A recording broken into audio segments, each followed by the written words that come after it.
अस्सलाम वालेकुम नाज़रीन, मैं हूँ रियाज आजिज़ और प्रोग्राम है फॉरेन पॉलिसी विद रियाज आजिज़।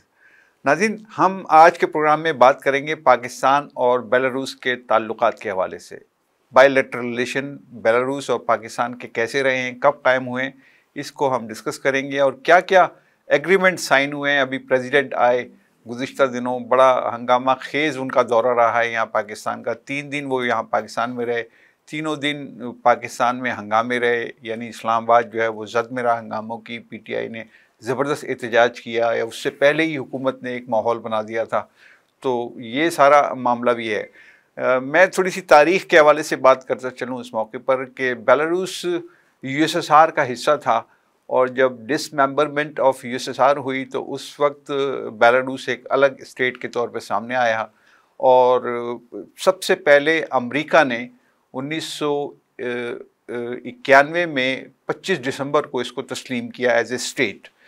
और उसके बाद पाकिस्तान से इसके ताल्लुकात कायम हुए हैं 1993 में, फरवरी 1993 में। और इनका जो रिपब्लिक डे है वो 3 जुलाई को मनाया जाता है। तो इनकी एक तारीख़ है और उनके अतराफ़ में जो ममालिक हैं उसके हवाले से भी मैं आपको बताता चलूँ। एक तरफ इनके पोलैंड है, दूसरी तरफ लात्विया है, लिथुआनिया है, और इसके अलावा इनका जो एक बॉर्डर लगता है वो रूस से लगता है और यूक्रेन से भी इनका बॉर्डर लगता है। तो ये 5 ममालिक इनके बॉर्डरिंग कंट्रीज़ हैं। तो ये एक तारीख छोटी सी, एक छोटा सा तारुफ बेलारूस का मैंने आपके सामने पेश किया। हम बात करेंगे कि पाकिस्तान का जो हालिया दौरा था प्रेसिडेंट का, अलेक्जेंडर साहब का, जो यहाँ पर आए, तशरीफ़ लाए और उन्होंने बहुत सारे मुआहदे पर भी दस्तखत किए, MOUs पे भी साइन किए। उनकी तादाद गालिबन 15 मुआहदे और 8 MOUs साइन हुए हैं। तो क्या हुआ है इस पूरे एपिसोड में और क्या क्या पाकिस्तान को बेनिफिट इससे मिल रहे हैं, हम इनसे बात करेंगे इस इशू पे। मेरे साथ मौजूद हैं सरदार मोहम्मद अशरफ खान साहब।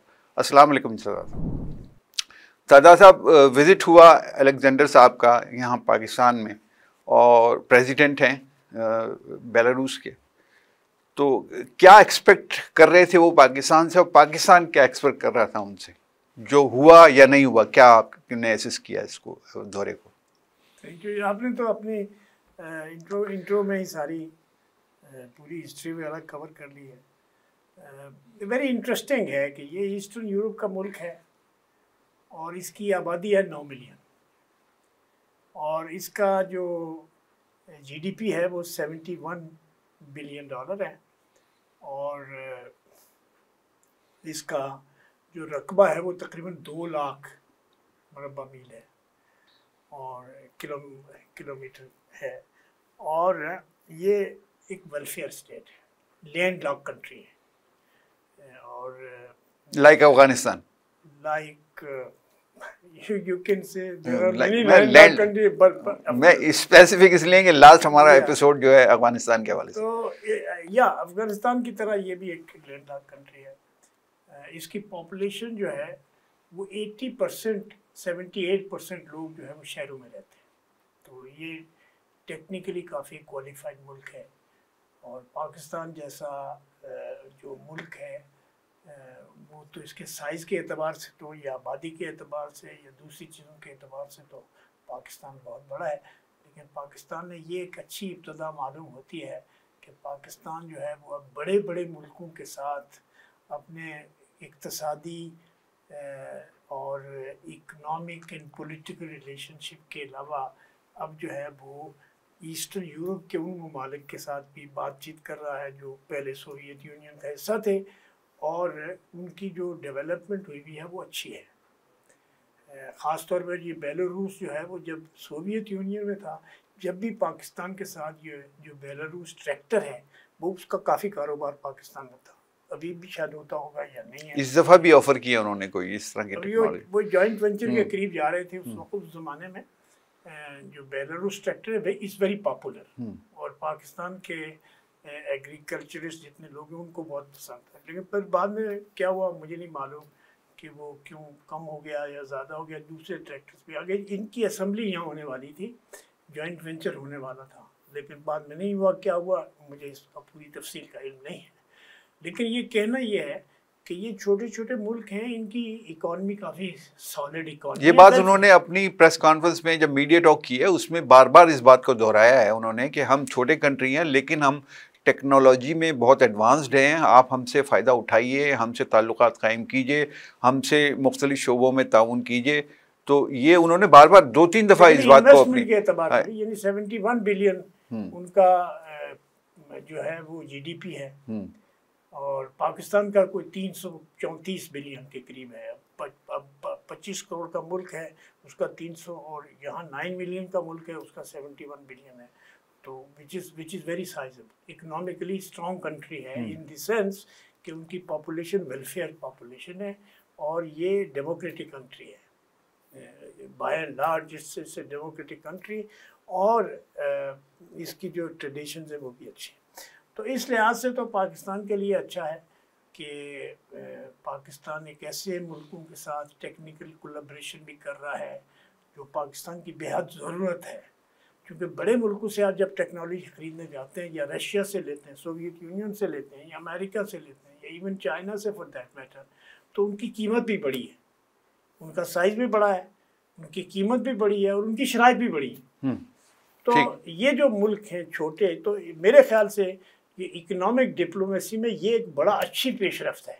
अच्छा। मेरे अपने हिसाब से कि ये बड़ी अच्छी पेशरफ्त है कि हम बड़े मुल्कों पर फोकस करने के बजाय हम छोटे मुल्कों पर फोकस करें।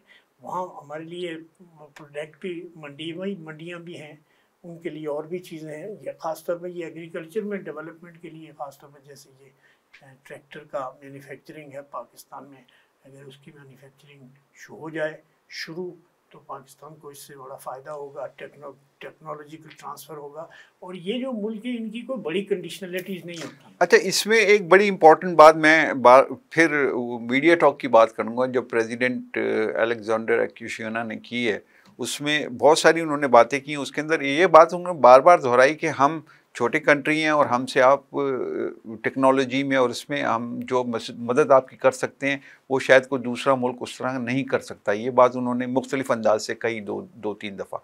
अच्छा, दूसरी बात जो मैं आपसे पूछना चाह रहा हूँ कि पाकिस्तान एक्सपेक्ट कर रहा था कि वो कुछ इन्वेस्टमेंट पाकिस्तान के साथ करेंगे। मुझे ऐसा महसूस हुआ उनकी गुफ्तगू से कि जैसे वो ये चाहते हैं कि हमसे चीज़ें ख़रीदें आप, यानी इन्वेस्टमेंट में वो इतनी ज़्यादा दिलचस्पी नहीं रखते, बल्कि अपनी चीज़ों को यहाँ बेचने में ज़्यादा दिलचस्पी रखते हैं। तो इस पे क्या आपकी राय? देखिए, इनका जो बैलेंस ऑफ ट्रेड है पाकिस्तान और बेलारूस के दरमियान, देखना पड़ेगा कि भाई कौन से आइटम हैं, क्या है। पाकिस्तान इकोनॉमिकली एंड पॉलिटिकली हमेशा वेस्ट के साथ अटैच्ड है, और अमेरिका के साथ ख़ास तौर पर इनका है। ये बाकी दुनिया समझते नहीं थे। अब ये तो अलग बात है कि अब जो हालात थोड़े 90s के बाद, 90s में सब कुछ डेवलपमेंट हुई है, नहीं ये तो यानी डिसमेंबरमेंट ऑफ यूएसएसआर के बाद जो डेवलपमेंट आपके साथ। लेकिन ये बेलारूस के साथ पाकिस्तान के जो रशियन ट्रैक्टर वगैरह का कारोबार था, ये 70s में हो रहा था। ये यूएसएसआर के दौर में, या यूएसएसआर के दौर में हो रहा था। और उसी ज़माने में, जिस ज़माने में हमारे यहाँ स्टील मिल भी लगी, जो यूएसएसआर की मदद से लगी, जो अब एक बड़ा सफ़ेद हाथी बना हुआ है, उसकी वजह ये है कि हमने ये फैसला किया हुआ होता है कि हमने जो वेस्ट वाले हैं उनसे हमें बहुत प्यार है, क्योंकि उनके पास डॉलर है, तो हमें डॉलर से बहुत मोहब्बत है। हालांकि ये जो मुल्क हैं टेक्नोलॉजिकली बहुत डेवलप्ड हैं, और इनकी टेक्नोलॉजिकल कोलैबोरेशन के साथ कोई शराइत भी नहीं। मेरा आपसे जो सवाल है वो ये कि वो इन्वेस्टमेंट यहाँ करना चाहते हैं या पाकिस्तान में अपनी चीज़ें बेचना चाहते हैं, क्या उनका टारगेट क्या है? देखिए, अगर तो उनके पास पाकिस्तान को बेचने के लिए चीज़ें हैं, टेक्नोलॉजी, वो बार की उन्होंने टेक्नोलॉजी की बात की, टेक्नोलॉजी है उनके पास, और क्या है उनके पास पॉपुलेशन, तो उनके पास जो अच्छा दूसरी बात है, देखिए उनके पास 78% पॉपुलेशन है जो कॉस्मोपॉलिटन पॉपुलेशन है, शहरों में आबाद। तो वो एक अच्छा मॉडल है पाकिस्तान के लिए भी कि पाकिस्तान वो किस तरह से अपने शहरों को मैनेज कर रहे हैं, किस तरह से उन्होंने अपने आप को इकोनॉमिकली वेलफेयर स्टेट में तब्दील कर दिया है, और वो लोगों के लिए, आम लोगों के लिए सहूलत है भी है। तो वहाँ से उनका जो प्रोडक्ट है वो रशिया से, यूक्रेन से, लिथुआनिया से या लुथेनिया, दूसरे मुल्क जितने भी हैं ईस्टर्न यूरोप के, उनमें से मेरे ख्याल से इनके साथ बेहतर होगा। अच्छा, ये होगा। दूसरा जो इम्पोर्टेंट बात है वो ये है कि ये शंघाई कॉरपोरेशन का मेंबर कंट्री है, ये भी कोऑपरेशन शंघाई कोऑपरेशन काउंसिल का ये जो मेंबर कंट्री है। और इसी दौरान में उसने ये जो राब्ते इस शंघाई कॉन्फ्रेंस के दौरान हुए तो उन्होंने लेकिन पाकिस्तान के साथ पहले भी इनके रिलेशनशिप है और मियां नवाज शरीफ से मरी में जाके मुलाकात। अच्छा, ये बताइए कि ये कंट्री इंक्लाइंड है रशिया की तरफ या इसकी पॉलिसी थोड़ी सी डिफरेंट है? ये यूक्रेन जैसा कंट्री है जो थोड़ा सा लिबरल है या उसका वेस्ट की तरफ झुकाव है? नहीं, ये तो ज़ाहिर है ये ईस्टर्न यूरोप में ये वो कंट्री है जो पोलैंड के करीब है। हाँ, अभी भी मतलब वो रशिया की तरफ उसका झुकाव। रशिया की तरफ इतना नहीं है, रशिया की तरफ इतना नहीं है, but it's a neutral country basically, क्योंकि ये पॉलिटिकल मनोवरिंग में नहीं है ना, इसका कोई बड़ा इम्पैक्ट नहीं है ना ईस्टर्न यूरोप में है, और ना है इसके कोई पॉलिटिकल वार किसी के साथ भी नहीं है, कॉन्फ्लिक्ट नहीं है। तो ये नॉन कॉन्फ्लिक्ट कंट्री है, डेमोक्रेटिक कंट्री है, वेलफेयर कंट्री है। और टेक्नोलॉजिकली इसमें सारी जो टेक्नोलॉजी आई है वो रशिया से ही आई है। बट रशिया, रिमेंबर कि रशिया जो है वो टेक्नोलॉजिकली, साइंस और टेक्नोलॉजी में Russia is an advance country, और आज भी अमेरिका को और दूसरे मुल्कों को टफ टाइम। जो यूक्रेन और रशिया की वॉर है उसमें कोई इसका हिस्सा है कोई ये, या अपने आप को अभी तक इसने गैर जानिबदार रखा हुआ है आपके ख्याल में? इसका कोई हिस्सा नहीं। आई डोंट थिंक कि इन्होंने कोई आदमी भेजे हैं या कोई हथियार भेजे हैं, ऐसा मुझे नहीं लगा। क्योंकि बॉर्डर है ना, बॉर्डर टच है उनके साथ, यूक्रेन के साथ। ये थोड़ा दूर है, कोई तकरीबन कितने 550 किलोमीटर दूर है ये उससे, 700 किलोमीटर दूर है रशिया से। तो ये रशिया से दूर भी है, नज़दीक भी है, दूर भी है, लेकिन रीजन में वही है। और लेकिन ये रशियन इन्फ्लुएंस का 100% रशियन इन्फ्लुएंस में नहीं है। नहीं, मैं ये सवाल इसलिए कर रहा हूँ कि अगर पाकिस्तान ज़्यादा ताल्लुकात इनसे बढ़ाता है और उसका इंक्लाइंट अगर रशिया की तरफ है तो फिर अमेरिका तो ये नहीं होने देगा। नहीं, अमेरिका, देखिए पाकिस्तान कोई बहुत सिग्निफिकेंट कंट्री नहीं है, आप खामखा पाकिस्तान के नहीं सर, देखें वो ताल्लुकात, देखें ना, अगर आप रशिया से ताल्लुकात बनाते हैं तो अमेरिका में अलार्मिंग तो होती है, और वो जब उसके स्टेटमेंट भी देता है। जर्मनी, फ्रांस, ये वेस्टर्न पावर्स हैं, इकोनॉमिक पावर्स हैं, अमेरिकन अलाइज हैं, नेटो के मेंबर हैं, और रशिया के साथ कारोबार कर रहे हैं नहीं कर रहे हैं? नहीं, वो कर रहे हैं, उनका करना और है, अमेरिका खुद कर रहा है रशिया के साथ कारोबार। अमेरिका इवन पाकिस्तान क्या पिद्दी का जोर, देखिए पाकिस्तान कारोबार करेगा तो क्या नुकसान होगा रशिया अमेरिका का? नहीं, उसने थ्रेट तो किया ना, जब आपके प्रेसिडेंट, ये प्राइम मिनिस्टर ने विजिट किया और वो एक बहुत बड़ा इशू बनाया, इमरान खान ने उसको बहुत बड़ा इशू बनाया। लेकिन दूसरी तरफ हम ये देखते हैं, सर मेरा सवाल अगर एस्टेब्लिश हो जाए, दूसरी तरफ हम ये देखते हैं कि अमेरिका का भी पाकिस्तान पे प्रेशर आया कि मुख्तलिफ स्टेटमेंट्स आए अमेरिकन अथॉरिटीज़ के कि अगर आप ताल्लुकात को एक हद तक ले जाएं, क्योंकि उस वक्त ऑयल की ट्रेड के हवाले से बात हो रही थी, तो वो एक हद तक ले जाएं, उससे आगे नहीं जाएं, इस तरह की बात हुई थी। तो मैं सवाल इसलिए इस्टेब्लिश करना ये चाह रहा हूँ कि अगर ऐसी सूरत हाल है तो फिर अमेरिका तो उसमें कहीं ना कहीं आके हाइल होता है ना, कि अगर टेक्नोलॉजिकल पाकिस्तान डेवलपमेंट करता है या टेक्नोलॉजी कहीं से लेता है तो फिर अमेरिका में अलार्मिंग तो होती है। वो सारे सिर्फ पाकिस्तान का मामला नहीं है, वो दुनिया में किसी मुल्क से भी इस तरह के ताल्लुकात कहीं पैदा होते हैं तो अमेरिका के जो अथॉरिटीज़ हैं वो उनके कान खड़े हो जाते हैं और वो अपने रद्द अमल का इजहार करने लगते हैं। तो इस पर आप क्या कहेंगे? देखिए, सवाल ये बड़ा बुनियादी होगा कि क्या कोई ऐसी चीज़ है बेलारूस के पास कि जो अमेरिका के इकोनॉमिक इंटरेस्ट को हिट करती है? तो मेरे ख्याल से ऐसा कुछ नहीं, ऐसा नहीं है। अच्छा, एक तो ये बात समझ लीजिए। दूसरी बात ये है कि जो बेलारूस है उसकी कैपेसिटी कोई बहुत बड़ी कैपेसिटी नहीं है कि जो compete कर रहा हो इंटरनेशनल ट्रेड में या इन्वेस्टमेंट में या उसमें दूसरी चीज़ों में, तो वो इतना बड़ा इम्पैक्ट बेलारूस का नहीं है। मैं सिर्फ ये कह रहा था कि ये बड़ी अच्छी पॉलिसी जिस किसी ने भी पाकिस्तान में एक अच्छी रिवायत डाली है कि हम बड़े मुल्कों के पीछे पीछे जाते हैं, वो हमें अपने ड्राइंग रूम में भी नहीं बैठाते, वो बाहर बैठाते हैं, जहाँ वेटिंग रूम पे बैठाए रखते हैं। तो अभी ये मुल्क हैं छोटे, ये डेवलप्ड कंट्रीज़ हैं, ये अंडर डेवलप्ड कंट्री नहीं है, ये डेवलप्ड कंट्री है। टेक्नोलॉजिकली डेवलप्ड है, इंस्टीट्यूशनली डेवलपमेंट है। और आप देखें कि उनका जो डेलीगेशन आया है वो बहुत बड़ा भारी डेलीगेशन लेके आया। तो अगर कंट्री टू कंट्री रिलेशन, हम क्या करते हैं कि हमारे अहदाफ ये होता है कि यार इसके पास, इसकी जेब में डॉलर कितने हैं, ये कितने पैसे हमें दे सकता है। ये जो पॉलिसी है ये इंतहाई अहमकाना पॉलिसी है कि आप सिर्फ इस ख्याल से कि इसके बाद डॉलर हैं तो हम बात करेंगे नहीं। देखिए ये बहुत बड़ी डेवलपमेंट होगी कि पाकिस्तान इकोनॉमिक रिलेशन में बराबरी की सतह पर डेवलप करे, अब उनकी चीज़ें ले, अपनी चीज़ें भी उनको बेचे। ठीक है, हमारे पास भी काफ़ी चीज़ें हैं उनको बेचने के लिए। मुझे एग्जैक्ट अंदाज़ा बेलारूस के सिलसिले में नहीं है कि हम क्या क्या चीज़ें बेच सकते हैं, मेरी नॉलेज थोड़ी इतनी ज़्यादा नहीं है, लेकिन मैं इन प्रिंसिपल बात करता हूँ।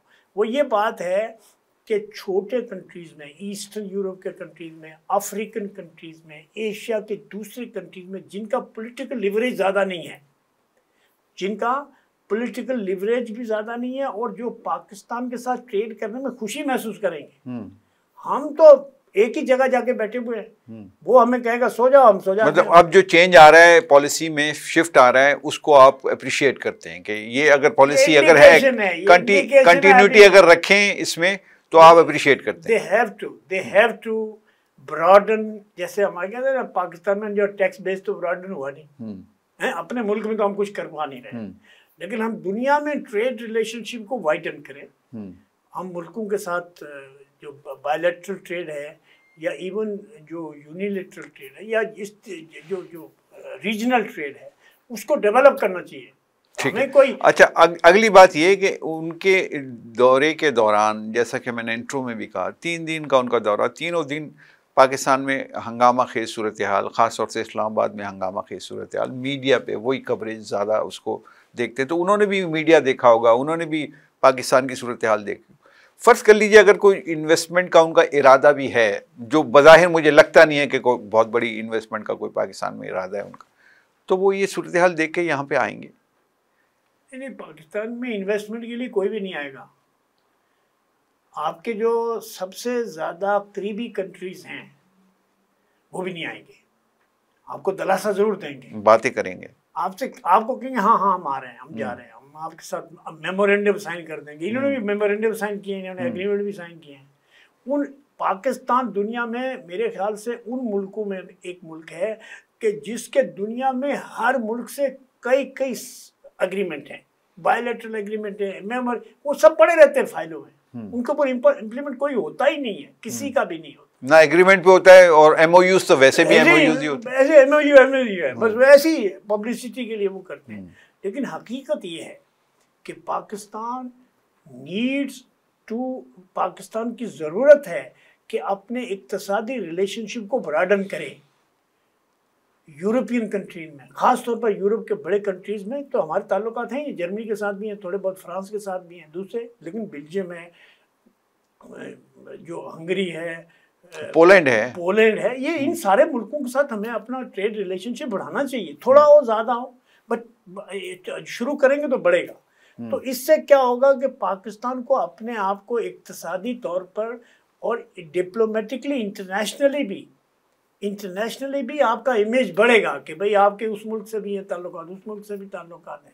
आप डिपेंडेंट नहीं हो सिर्फ वाशिंगटन पे या फॉर दैट मैटर पीकिंग पे, बीजिंग पे नहीं हो, और या फिर आप जो है वो यूके पे नहीं। तो हमारी जो पॉलिसी है ना कि हम सारे एग्स एक ही बास्केट में डाल देते हैं, और आजकल जैसे चाइना के साथ एग्स क्या डालते हैं, हम खैरात के लिए बैठ जाते हैं। सर जी हमने कोई एग्स नहीं डाले, कोई एग्स ही नहीं हमारे। मतलब एग्स से मुराद ये है कि हमारी सारी जो तरजीहात हैं वो बदल के फिर एक ही बास्केट में चली जाती है ना। सिर्फ हमारा एक है कि इसके पास पैसे कितने हैं, ये पैसे कितने हमको दे सकता है, कैश, वो भी कैश, ज्यादा नहीं, 1 महीने में कितने दे सकता है, 2 महीने में कितने दे सकता है, 6 महीने में। देखो 10 साल में इक्तिसादी रिलेशनशिप बिल्ड करने में टाइम लगता है। अच्छा, आज स्टॉक मार्केट जो है वो 1 लाख का फिगर क्रॉस कर गई है, बड़ी शादियाने बज रहे हैं, बहुत खुशी मनाई जा रही है, सारा क्रेडिट आर्मी चीफ को और दीगर वजीर आजम को और पूरी पॉलिसीज को दिया जा रहा है। क्या कहते हैं आप इसके? देखिए पहली बात तो ये है कि ये जो PTI वालों ने जो किया है, ये किसी सूरत में भी ये किसी सूरत में भी एक्सेप्टेबल नहीं है, अप्रिसिएबल नहीं है।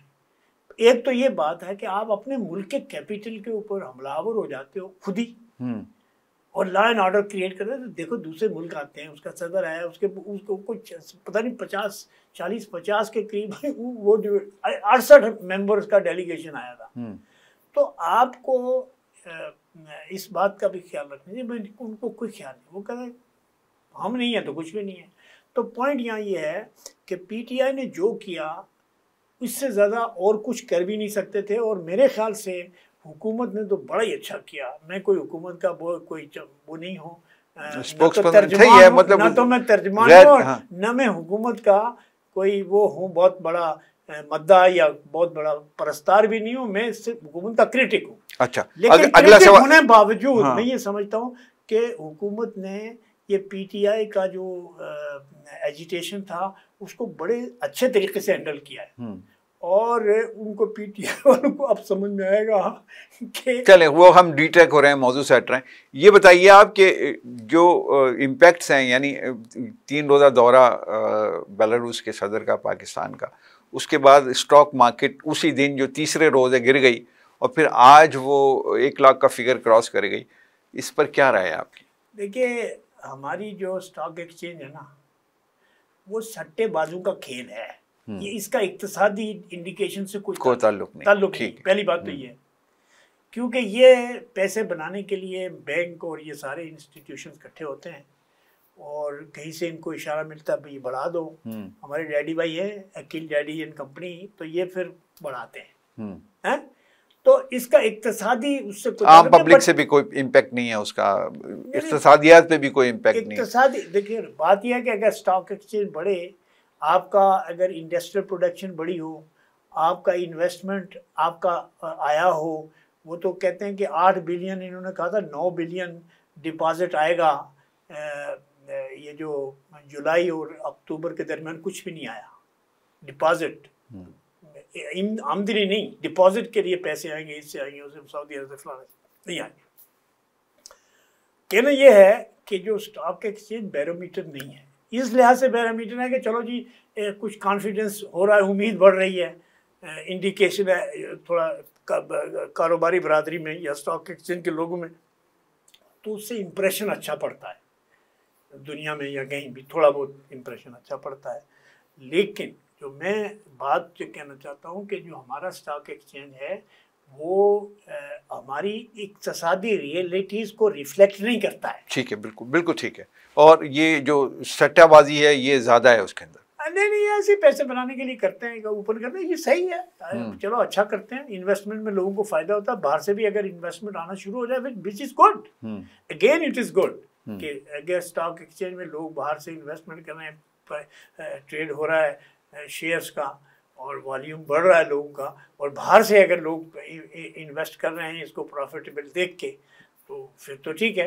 लेकिन अगर सिर्फ खाली शोशा के लिए है तो फिर तो सही। ठीक है, बहुत शुक्रिया आपका सरदार मोहम्मद अशरफ खान साहब। नाज़रीन, सरदार मोहम्मद अशरफ खान की गुफ्तगू आपने सुनी बेलारूस और पाकिस्तान के ताल्लुकात के हवाले से। उन्होंने बहुत सारे पॉइंट्स उठाए और उसको अप्रिशिएट भी किया कि पाकिस्तान अगर अपनी डायरेक्शन बदल रहा है कि वो छोटे कंट्रीज से, वेस्टर्न यूरोप के, ईस्टर्न यूरोप के छोटे कंट्रीज से इक़्तिसादी ताल्लुकात कायम करता है, और उसमें टेक्नोलॉजी भी उसको सस्ती मिलेगी और उससे बहुत सारे दीगर फ़वाइद भी होंगे, तो ये बहुत अच्छा कदम है पाकिस्तान का। एक बात उन्होंने, और आखिर में उन्होंने ये बात की कि जो स्टॉक एक्सचेंज है वो सट्टेबाजों का जो है वो गढ़ है पाकिस्तान में। इसके बढ़ने उठने से ना इक़्तिसादियात पे कोई असर पड़ता है, ना आम पब्लिक पर इसके असरात मुरतब होते हैं। इस शादियाने बजाने वाले लोग वही हैं जो इससे फ़ायदे उठाते हैं। इजाज़त चाहता हूँ, अल्लाह हाफ़िज़।